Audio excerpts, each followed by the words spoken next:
From the moment it appeared less than a century ago, no piece of battlefield technology has left its track marks on history like the tank.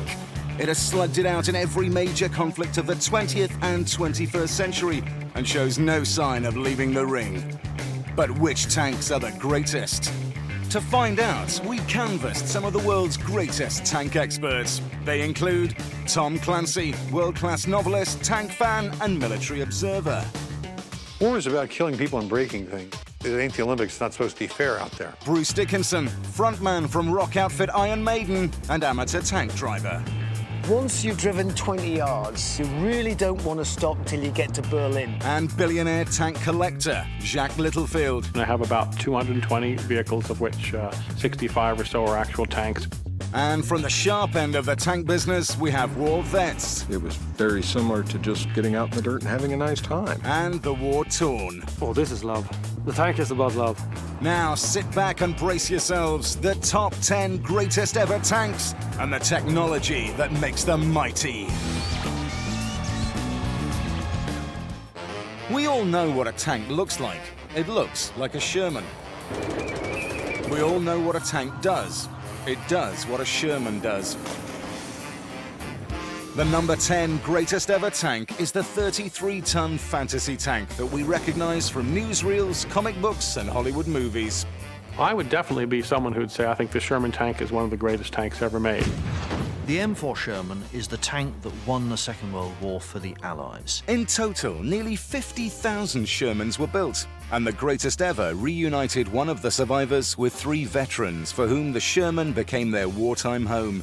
Because during the Allied campaign in Normandy, when these men were still teenagers, they trusted their lives to Sherman's state-of-the-art technology. I haven't driven one of these for 60 years, but I'm willing to have a go. I'm Brian Carpenter. I was a driver on a Sherman tank. I'm Nobby Clark, and I was a gunner. My name is Ken Tout. I commanded one of these Sherman tanks. Making its debut in the Western Desert Campaign, 1942, the American M4 Sherman soon became the ubiquitous Allied tank. The Brits have them, the Canadians have them, the French have them, the Russians have them, the Chinese have them, and it manages to perform everywhere. We were impressed by the size of it, by the efficiency of it. The guns operated beautifully. Excellent, yeah. The gun in particular, 75mm. Very much more accurate, and a larger shell, which meant that we could shoot at bigger animals. It had to have a good gun, had to have good armor, but its main key was mobility. It had to be able to get fast into the enemy rear and exploit that breakthrough. It was so fast and so easy to drive, and it's a lovely ride, almost as good as being in a modern motor car. It's no surprise the Shermans drove like a car. They were built by the mighty US motor industry. The Sherman tank design was driven from the beginning by its producibility. The Allies thought that we were going to have to outproduce the Axis, so they were built by places like Baldwin Locomotive Works, by General Motors, by Pacific Car and Foundry. They were produced in vast quantities. For every sort of contemporary German tank, the Americans were delivering about 10 Shermans. The Sherman design was really a universal tank that was intended to be used by a largely citizen army. It needed to be operated by somebody who knew how to run a farm tractor, by somebody who could drive a truck. And you couldn't have got any greener than Brian Carpenter, a college student before he became a tank driver. And I've got the 2 steering levers between my knees, and I've got a clutch pedal and an accelerator pedal, and of course the steering levers act as the brake. Standardization is the key. It's only really in the engine that these tanks differ. This one, and others like it, had a 9-cylinder air-cooled radial, actually an aircraft engine. I didn't think an aero-type engine was perhaps all that suitable for a slow-moving vehicle like a tank. But of course everything was low-geared, and at full revs in bottom gear, it would only do 2 miles an hour. And in top gear, 5th gear, it would do 22 miles an hour. But you needed to be on a nice, smooth, level road a bit downhill, otherwise it wouldn't take it. The Sherman tank offered some unexpected domestic facilities when the lads were out and about. We didn't have any laundry, so you had to wash your own clothes. And the only way you could dry your clothes was that you have an exhaust at the back, which you switch the engine on and you can dry your laundry very quickly. And while you waited for your socks to dry, how about a cup of tea? You could put a kettle on the top of the exhaust and boil the kettle. Once you finished your tea and nature called, the Sherman supplied an unorthodox portable toilet. Empty shell cases. The toilet arrangements, this is where the empty cases come in, you see. If you had an empty case, this is reused, then you could get rid of it. And best of all, if you were caught short, it was easy to resupply. And there were times when there were no empty cases, so we pointed the gun in the direction of Germany and got an empty case. Nice one, Nobby. But the Sherman was much more than an exercise in improvisation. Everything about the tank's design was carefully considered. The American philosophy was to use the tank as an infantry attack weapon. So the armor is suitable for a vehicle which is highly mobile, has got to keep the enemy on the move, but isn't necessarily slogging it out with other tanks. But tank-on-tank action was an operational fact of life. And by the time modestly armoured Sherman arrived in Europe in late '42, it found itself on the receiving end from a new generation of German tank killers. And German tank commanders soon got the measure of the Sherman. I saw them first time when I came to the Western Front. There were no match for us. The very thin armor, easy to hit the armor, to penetrate the armor.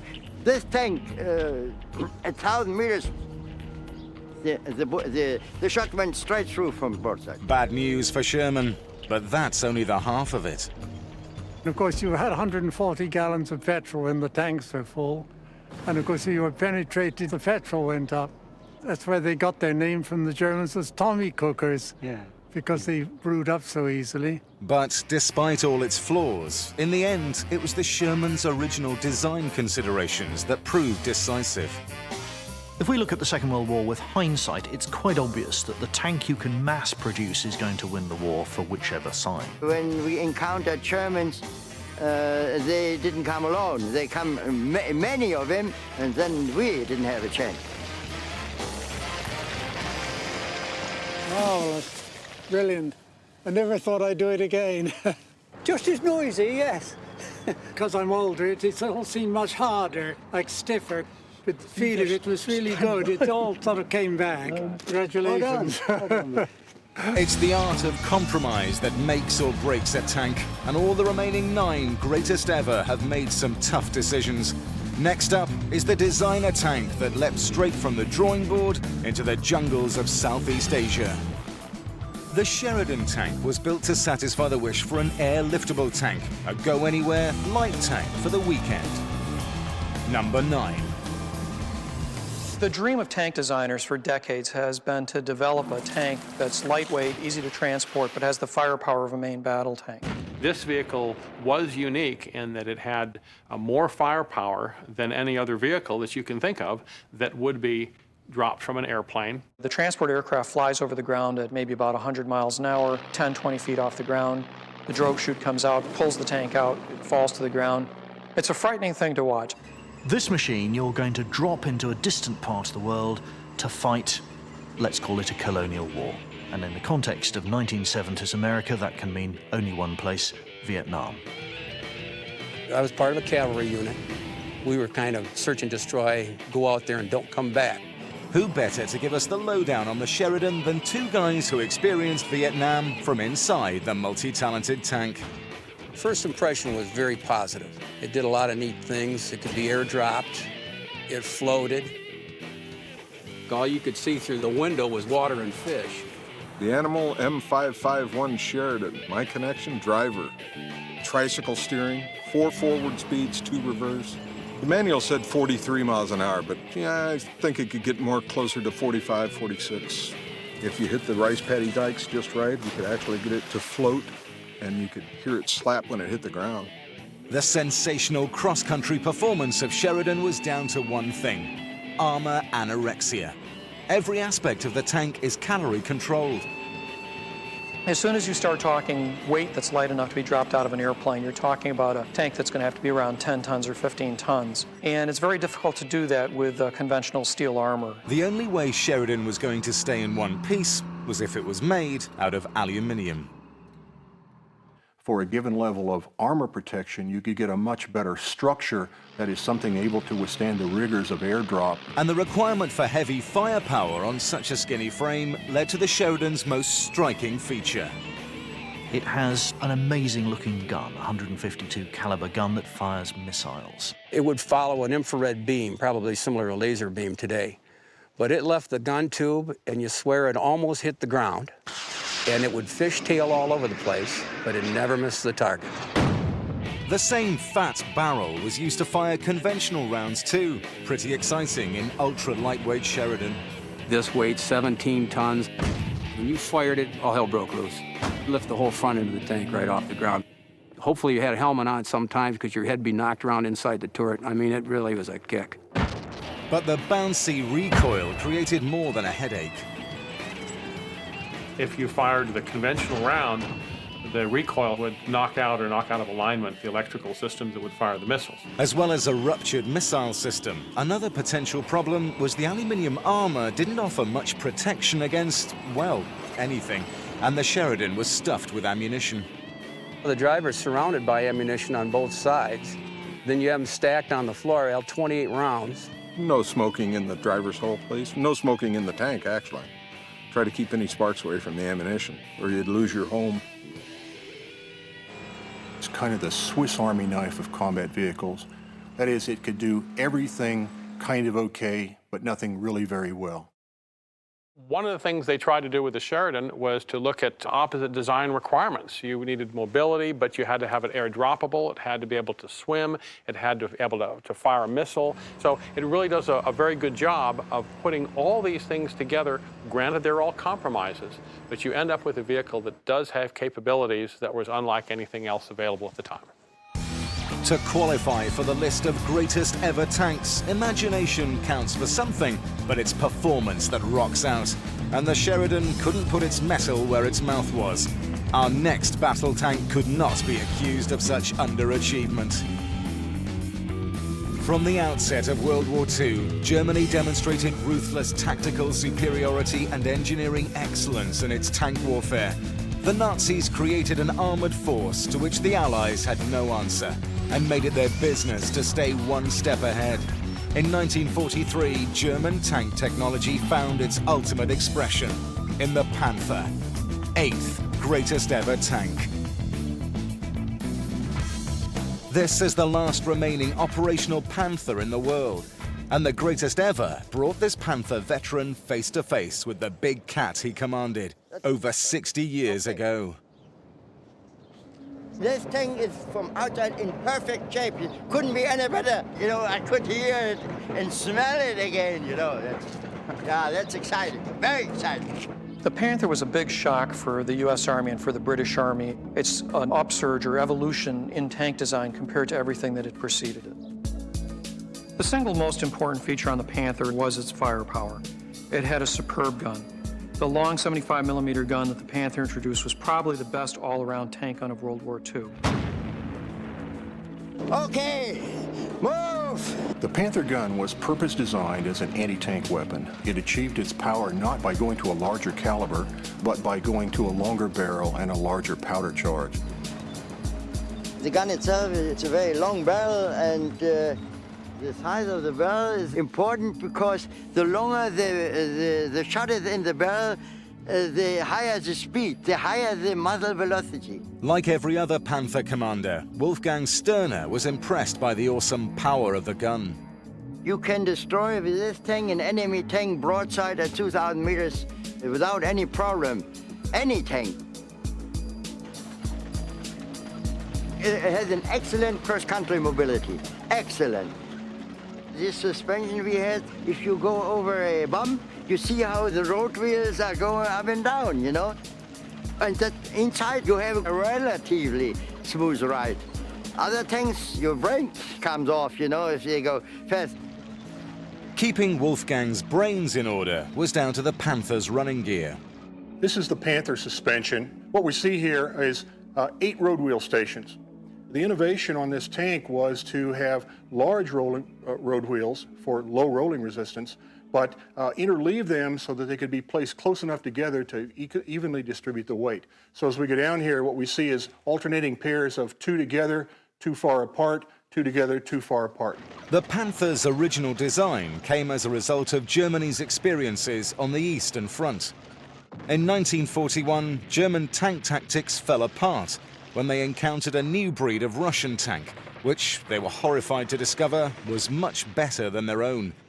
Shamelessly, the German response to their new foe was to copy it, and the first thing they nicked was its sloping armor. This type of tank is the first tank we had in Germany with a sloped armor. This armor has a size of about 80 millimeters, but due to the slope, it has a protection ability of 100 millimeters. Because if you get a front hit, it bounces off. Not satisfied to merely copy the Soviet tank, the Panther design aimed to improve on it. As we look at the front of the tank, you may notice this rough appearance. This is not shoddy workmanship. What this is a pretty sophisticated piece of counter-mine technology. It was a paste that was troweled on, purposely troweled rough. It was then hardened with a blowtorch, and its purpose was to provide standoff from magnetically attached mines. The improvements didn't stop with the armor. The Germans took pride in giving the tank a complete engineering makeover. Whereas a mechanism in a Russian tank might weigh 100 pounds to do a particular job, the Germans could take that 100 pounds and get it down to maybe 70 pounds. Here you have the casting for the engine block for the Panther. And as you can see here from looking at it, this is an incredibly intricate casting. It's got lots of thin sections. It's been very carefully engineered so that I would say a comparable Russian or American unit to this would be heavier and larger. It might be somewhat more rugged, but this is designed so it's right there on the edge, just very beautifully built and designed. They would do things in a manner that was better, but sometimes was very complex. So the command comes now, Panzer Marsch, go. The complicated Panther saw its first action at the Battle of Kursk, the biggest and meanest tank battle of World War II. But from the off, things started to go wrong. Most tanks broke down before seeing any action. They were not ready for combat. They were much too early to brought to the front. It was not a very impressive situation, the first. The problem with the complex engineering was not only that it was prone to failure, it also wasted precious time and resources. These are the main bearings for the Maybach V12 engine that powered the Panther. They're a beautiful piece of engineering. They're designed to last for years. The problem was the Panther lasted weeks or months in combat, and it's one of the reasons that the Germans lost the war. They just couldn't back off from engineering excellence in every aspect of their weapons. The German national character seeks too greatly after perfection, when perfection is not only not needed, but it's counterproductive. It's said that if Germany hadn't gone overboard with the engineering and built simpler tanks in larger numbers, the war could have had a different result. Still 1-0, but to the other side. So whichever way you look at it, this tank rightly deserves its ranking at number 8. Overtaking the stationary Panther is a machine that if it didn't exist, we'd have to make it up. If Satan produced a tank, it would be the T-72, 7th greatest ever tank. The 70s was when the gulf between Soviet and Western ideologies seemed to be at its widest. And the symbol of Ruski threat was the T-72 tank. The T-72 is a tank that was built by the Soviets to fight World War III. The T-72 was designed to form the spearhead of a Soviet push into Western Europe. The ultimate attack tank. The T-72 was definitely something to be worried about. It had thick armor, good mobility, a big gun, and a very low profile. It's about a foot lower than a British tank and about 18 inches lower than the contemporary American tank. So it's a difficult target to hit, especially if it's coming at you fast in great numbers, fully tracks up with infantry behind it. Ooh, well, that sounds pretty exciting. You look at the T-72, it's wide, it's squat, it's got a big gun. And when you're driving it, you actually feel aggressive. It just wants to get up and go. You feel part of the tank, and it's fun to drive. The biggest surprise that we had with the T-72 actually was its gun, which was a 125mm caliber gun. And that would have caused us big problems. The Soviet barrel was 5mm wider than Western barrels, and that meant bigger shells and more armor penetration. But the revolutionary bit was that the gun was fed shells by an automatic loading system. The big green lump is the back of the gun, which is also coupled to an autoloader. Right. The ammunition comes up through these two flaps in the floor, which is lifted up to about here. Rammer comes out of the back of the turret, pushes the warhead in. With having an autoloader, you don't need the loader, which means you can reduce the size of the tank. You can make the tank smaller, which is a harder target to hit. Removing a crew member immediately reduced the weight of the tank by about 12 tons. The weight of the armor needed to protect a crewman. This increased the tank's speed and maneuverability. But the T-72 went further, shrinking the interior so that even the remaining crew had to be specially selected. If you're taller than 5'6", about here, my wife's taller than that, you can't fit inside a T-72. It's Munchkin land, all right? The T-72 seemed to fit perfectly into the Western stereotype of the Soviet tank, a brutal, efficient killing machine. But was T-72 really all it was cracked up to be? Intelligence officers are scared for a living. The intelligence officer looks at a piece of Soviet hardware and goes, oh my God, the Russians have finally figured it out. That's the deadliest thing on the battlefield. We're screwed if we have to go against it. Then we get hold of it.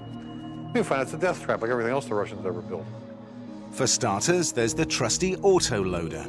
It has an unfortunate habit of trying to stuff the gunner into the gun. It wouldn't be unknown for the crew members to lose their arms with the autoloader picking up the sleeves and trying to ram that in the gun rather than the shell. But there's much worse. T-72 has its ammunition exposed, and it means that very often, if it's struck with the right sort of incoming round, the whole tank will blow up. It's a death machine, death for its own crew.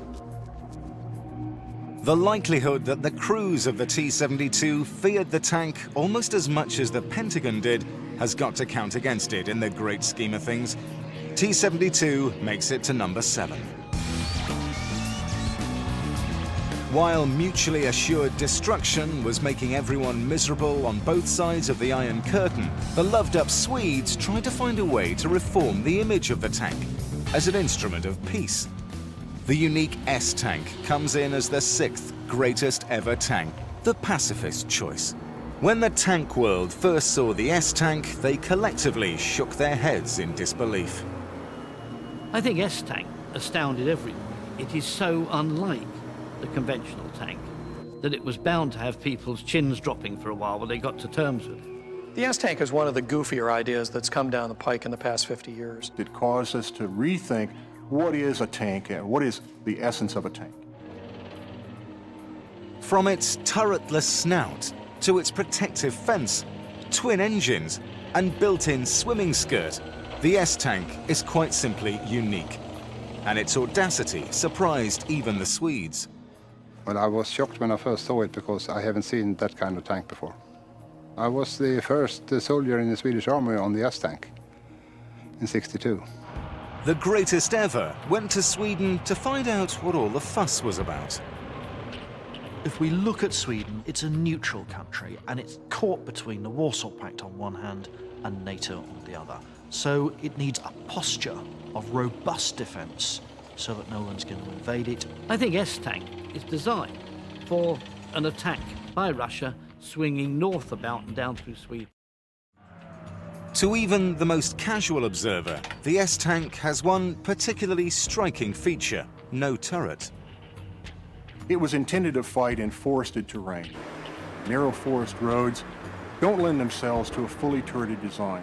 There's perhaps not even room to swing the gun around. So the first thing the Swedes said was, perhaps I don't even need a turret. The absence of a turret makes the S-tank just over 7 feet tall. Very handy if your main tactic is concealment. An S-tank had this ability to literally dig itself a hole. All you'd see sticking over the top is the gun barrel, hardly anything more. It was designed to shoot and scoot. Under onslaught from large numbers of enemy tanks, you can take a few out.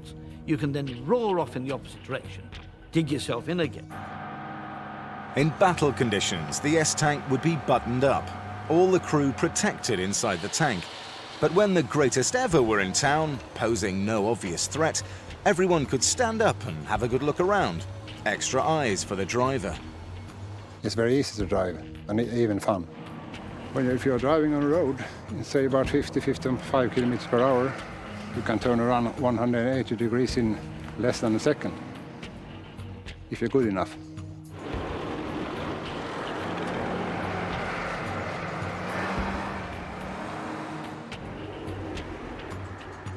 It's more like the inside of a fighter aircraft than anything else, in that you're literally using the controls on a stem, everything, right at the edge of your fingertips. One of the S-tank's most astonishing concepts is the reverse driver. It's his job to drive the tank in reverse after it's taken a pop at a Russian tank column. You want to keep the gun and the armor still able to engage the enemy. You didn't want to turn the tank around. A solution, therefore, was a rear-facing third crew member, but he had a duplicate set of driving controls which faced to the rear. The tank could, in fact, drive as rapidly and as easily backward as it could forward. But the jewel in the crown of the S-tank is its unapologetic main weapon, the fixed gun. Well,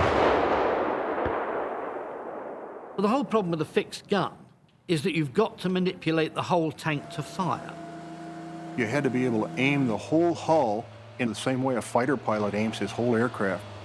The design breakthrough was a controllable hydropneumatic suspension. The Swedish innovation was to be able to control these in such a way and in such precision that they could be used as a gun aiming device.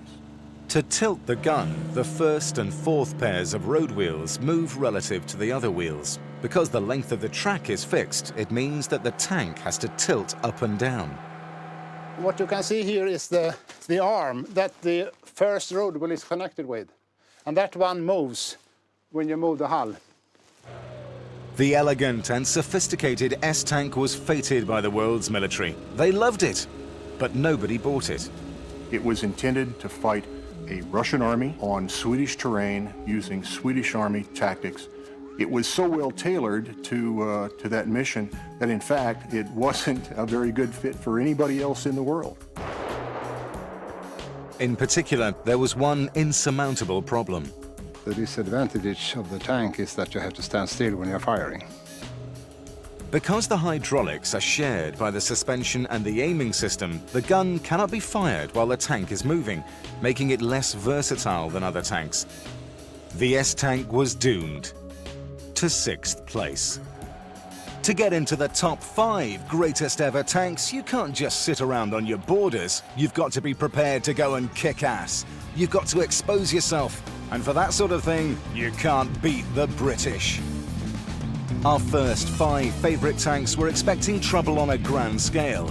But if your intentions are more modest, which tank offers the best value for money? Centurion, 5th greatest ever. First seeing action in the closing days of World War II, the Centurion is the longest-serving main battle tank in the world, a favourite of cut-price armies in low-budget wars. From the early 50s right through to the turn of this century, you'd find Centurion in a battle somewhere.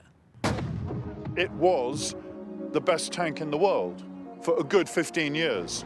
Colonel John Gilman has spent his entire career at the heart of British tank development, and the Centurion was his first love.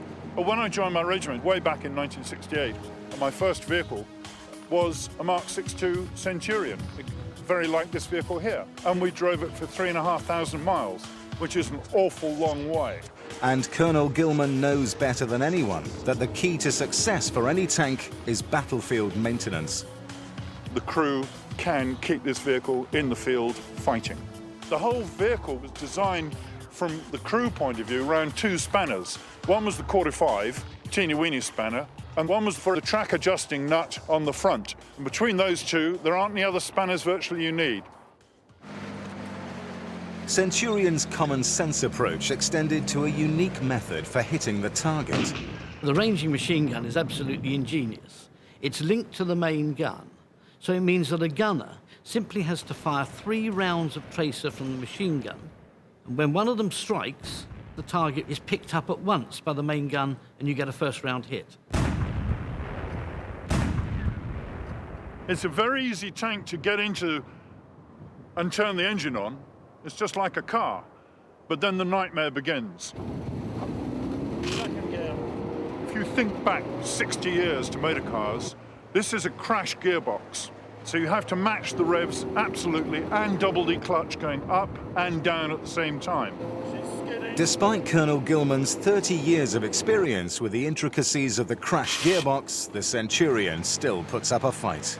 It's like learning to ride a bicycle backwards.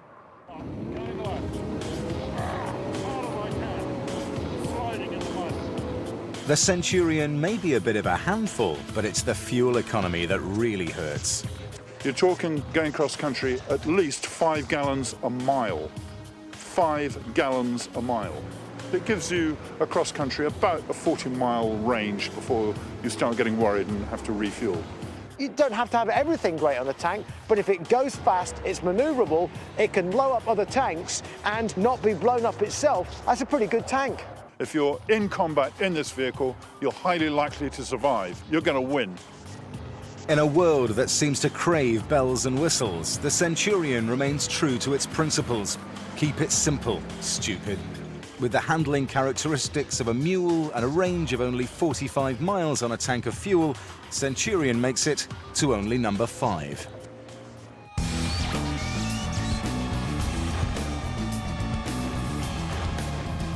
In 1970, finding itself without a friend in the world and surrounded by irate neighbors, the Israeli Defense Force decided to create a tank of its own. At number 4, Merkava, the DIY tank. From the mountains of the Golan Heights to the urbanized Gaza Strip, Israel faces a unique set of defensive demands. The Merkava is a very successful vehicle because it does 2 things. It can fight in close urban combat, but it can also do the traditional job of a tank and fight in open country on the Golan Heights. The Merkava is a creature of Israel.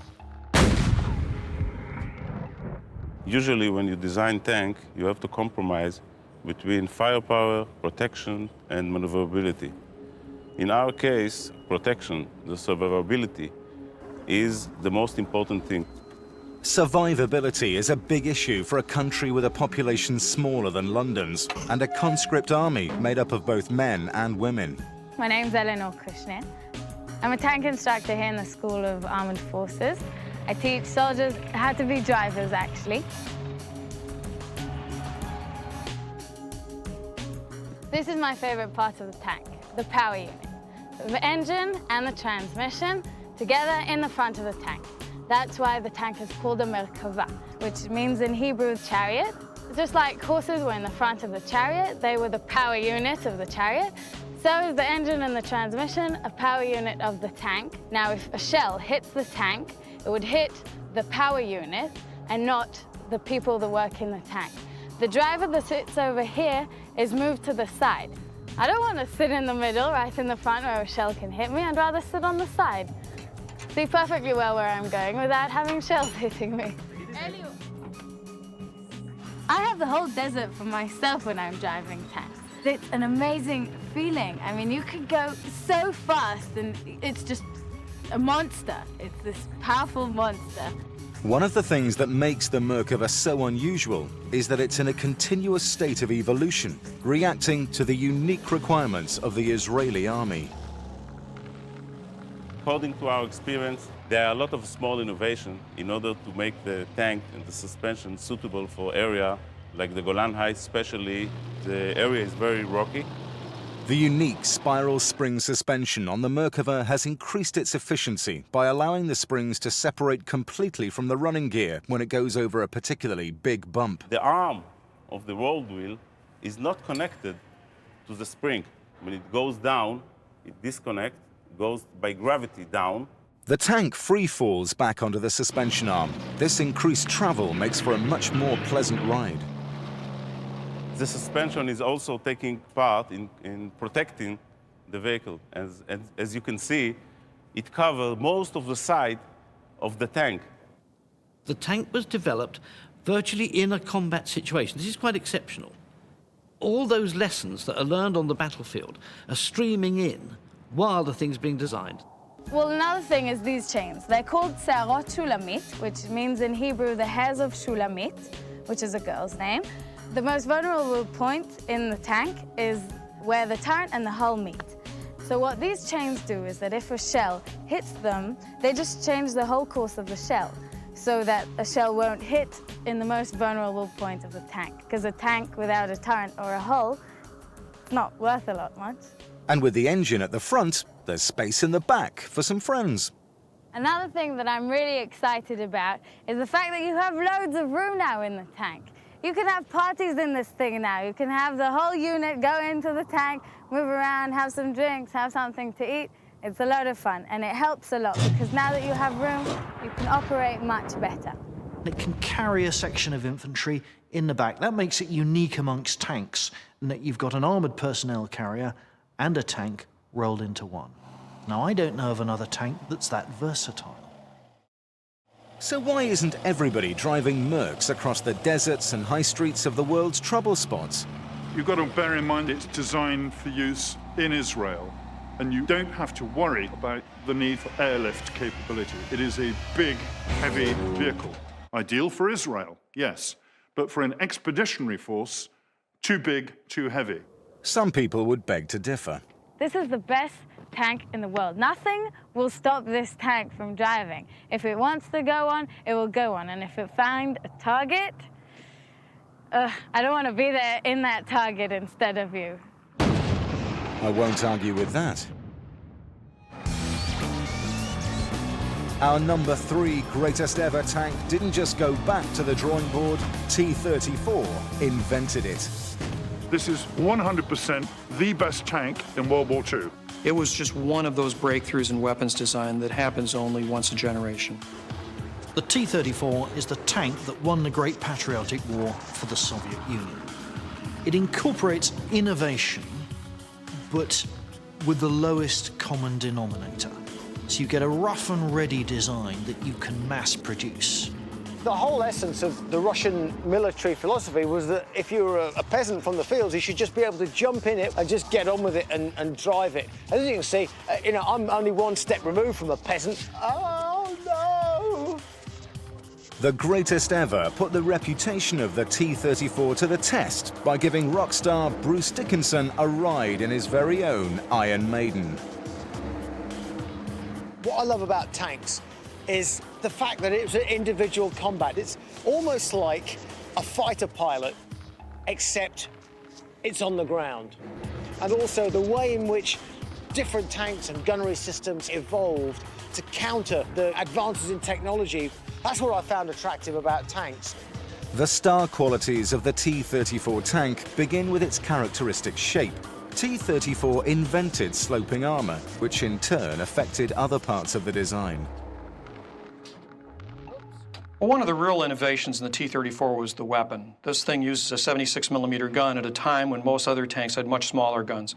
They thought, we have to have a weapon that's strong enough to defeat a tank that's armored as well as our own T-34. So they basically designed the gun to be as efficient as the armor. A very thick cast turret, very simple construction. It's sand molded, and you can still see the mold marks on it. And it's wartime, why make it look pretty? If it works, use it and start killing people with it. The T-34's extraordinary qualities were put under pressure when Germany tried to push eastwards in 1941. In the long and bloody confrontation on the Eastern Front, T-34 became recognized as the premier tank of its day. T-34 was the best tank at that time. He was the ideal compromise of armor protection, firepower, and cross-country maneuverability. That was the best tank, period. All other tanks were far behind that. Powering this vehicle is a V12 diesel, old diesel airship engine from the First World War. 6 cylinders on the left, 6 on the right, and a fuel injection pump in between. Very simple, very lightweight, and very easy to maintain. These were manufactured basically from the 1920s right up until the present day.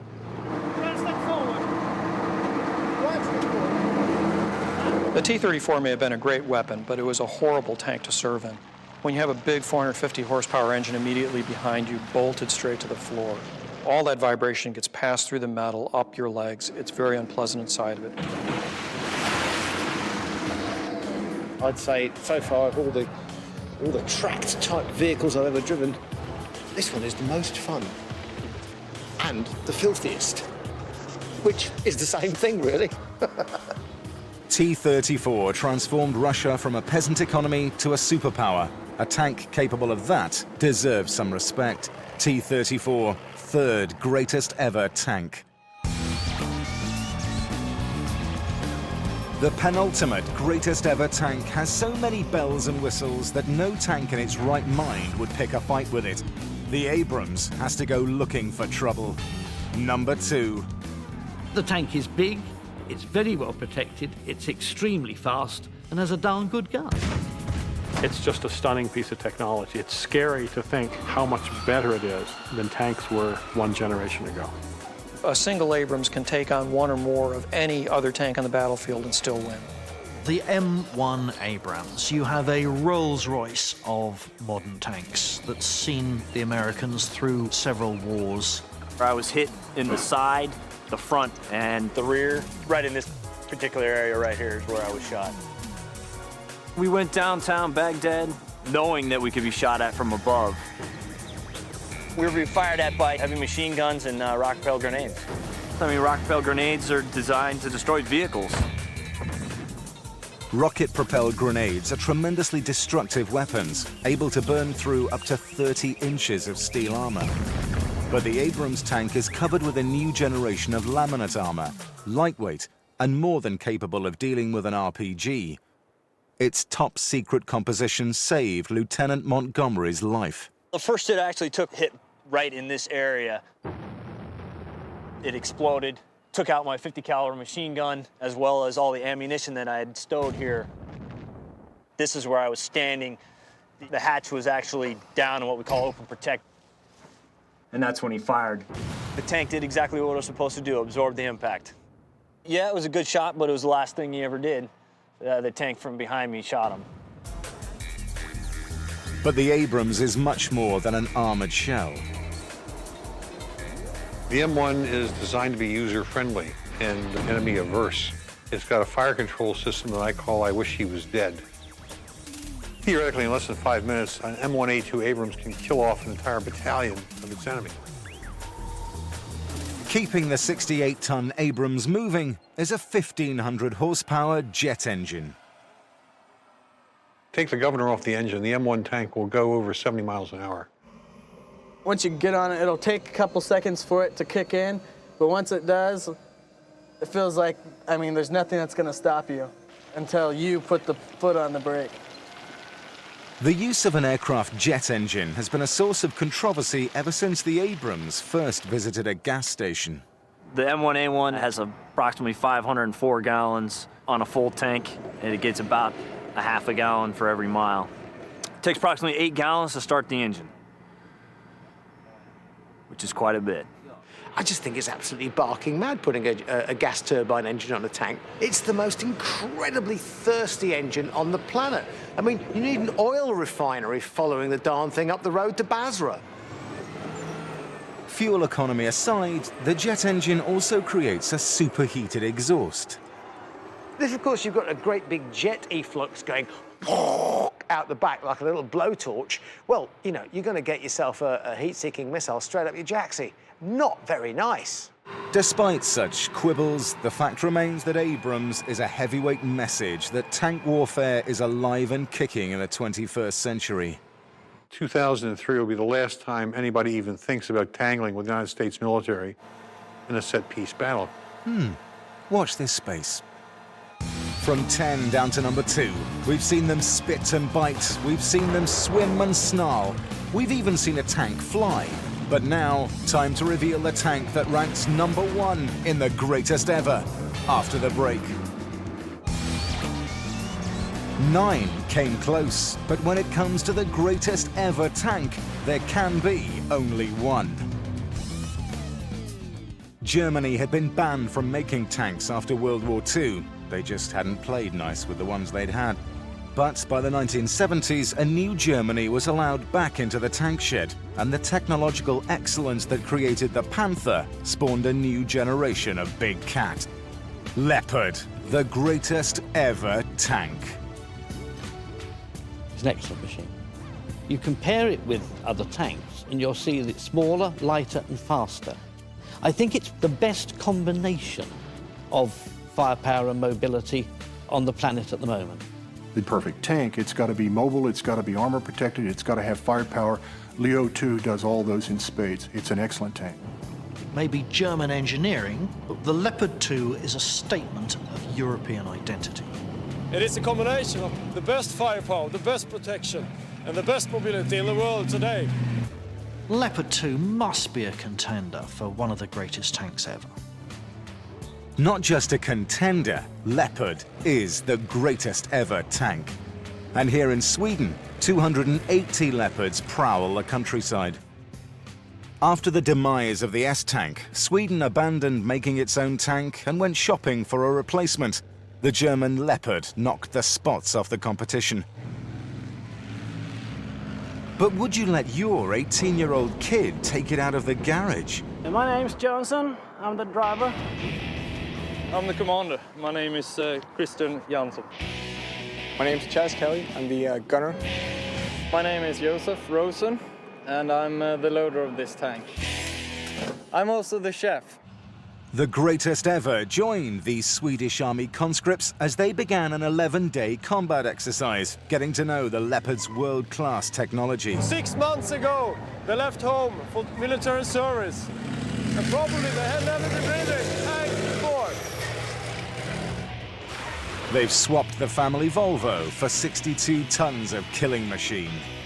And it's the Leopard's world-beating user-friendliness that lets these youths tear up the tundra with confidence. No steering levers or crash gearboxes here. It's almost like driving a car, but it's a bit heavier. Today, we are gonna drive like maniacs. The steering wheel looks like a car steering wheel. The seat here, very comfortable to sit in. A sports car type of seat, produced by Recaro. Very simple compartment, looks quite much as a car. The big white pedal in the middle, that's the brake. You can stop 62.5 tons in about 9 meters. We are gonna drive the tank to its bitter end. I will make them feel confidence with this tank. The attitude is to get them to be hunters, to feel the tank. The extraordinary performance of the Leopard is enhanced by its radical modular design. It's actually an enormous kit of parts, all easily replaceable. And just like your Mercedes, when something goes wrong, you don't reach for your wrench, you grab your laptop. For my maintenance, I have a laptop. I connect it to the separate modules, and I can test them individually. So what I'm going to do now is to plug in this cable to the central logistics, and then I plug it into the maintenance computer, and I can see what's wrong with the tank. And then I change that module. So you could say that this computer is like the normal test computer on a modern car. But for instance, if you should have a problem with the power unit, you take the whole unit out, you take the units to the workshop, you get a new unit instead, put that in, the tank is ready. And the rest... The Leopard's engine is another world-beating factor. Nothing new or fangled, just massive and reliable. This engine is quite common industrial engine and marine engine as well. The engine has about 1,500 horsepower, a V12 engine, 48 liters, and 15 times more torque than a normal car.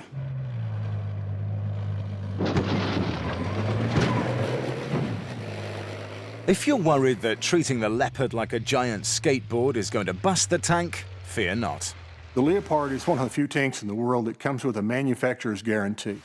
As long as the factory supervise your maintenance, then you're okay for a good 14,000 kilometers, which in tank terms is an awful long way. To help stop the conscripts from running into each other, the Swedes use a state-of-the-art tank command control system, It's an elaborate version of the system taxi firms use to check on their drivers. And I just move around this map. Of course, I can center the map on my own tank or on somebody else's tank. That's no problem at all. And they can also broadcast anything they want in text or icons. It's innovations like this that keep the Leopard one step ahead of the pack. Because by keeping most information on the screens and off the normal radio system, they can keep radio conversation focused on the important things. Almost 100% of the radio talk now is about the enemy, as it should be. I just need to find the enemy and go kill him. That's fighting talk. The greatest ever decided it was time to put the world-beating performance of the Leopard to the test against the local champion, a Volvo, over a treacherous 400-meter slalom course.